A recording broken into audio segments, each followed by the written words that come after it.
ఎక్కడో హిమాలయాల్లోని జనానికి దూరంగా, బరువు బాధ్యతలకు దూరంగా, అసలు శరీరం అంటూ ఒకటి ఉందా అనే ఆలోచన లేకుండా తపస్సు చేసే వాళ్ళని మునులు ఋషులు అంటామని మనకు తెలుసు కదా. కానీ జనం మధ్యలో ఉంటూ ట్రిప్కి 300 నుంచి 400 మందిని వాళ్ళ బాధ్యతల్ని మోస్తూ, అలాగే అసలు ఎక్కడా కూడా తప్పుడు తడకలు లేకుండాను ఎప్పుడూ కూడా అంటే ఒక్కొక్క 2 రోజుల గ్యాప్లోని ట్రిప్పుల మీద ట్రిప్పులు వేస్తూ, నిజంగా చెప్తున్నాను, అంత ఆర్గనైజ్ చేయడం కూడా ఒక ముని కన్నా ఋషి కన్నా కూడా గొప్ప తపస్సునే చెప్పగలను.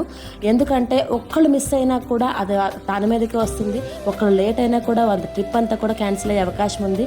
అటువంటి బరువు బాధ్యతలు మోస్తూ ఎంత చిన్న మైక్ తోటి అంటే వినపడుతుందా లేదా అనే ఒక ఉద్దేశం లేకుండాను తనకి చెప్పాలనుకుంది చెప్తూ ఎర్లీ మార్నింగ్ 5 గంటల నుంచి అసలు పడుకున్నారో లేదో అసలు ఏమీ తెలియదు అనమాట.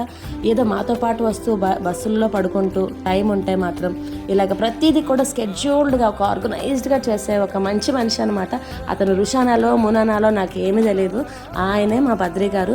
ఇలాంటి తీర్థయాత్రలు అరేంజ్ చేసిన వాళ్ళు చాలామందే ఉండొచ్చు, కానీ ఇచ్చిన కొంచెం డబ్బులతోనే క్వాలిటీ ఫుడ్ కానీ క్వాలిటీగా ఆర్గనైజ్ చేయడం కానీ ఎంత ఉన్నా కూడా ఒక తండ్రిలాగా అనమాట. అంటే తప్పు వస్తే దండించడంలో కానీ, అలాగే నవ్వు వస్తే నవ్వడంలో కానీ, నవ్వు పెంచడంలో కానీ ఎక్కడా అస్సలు కాంప్రమైజ్ కారు మా బద్రి గారి బాటలో నడుస్తూ ఆయన సూచనల్ని ఫాలో అవుతూ చాలా మంది శిష్యులు సెపరేట్ అయిపోయి గ్రూప్స్ కూడా పెట్టేవాళ్ళు చాలా మంది ఉన్నారు. ఎలా అయినా కూడా గురువు గారు ఎప్పటికైనా శిష్యులే కదా. ప్రొఫెషనల్ గా లాయర్ అయినప్పటికీ ఆ ప్రాక్టీస్ ని కూడా పక్కన పెట్టి ఇలా ఎప్పటి నుంచో తీర్థయాత్రలు అరేంజ్ చేస్తున్నారు.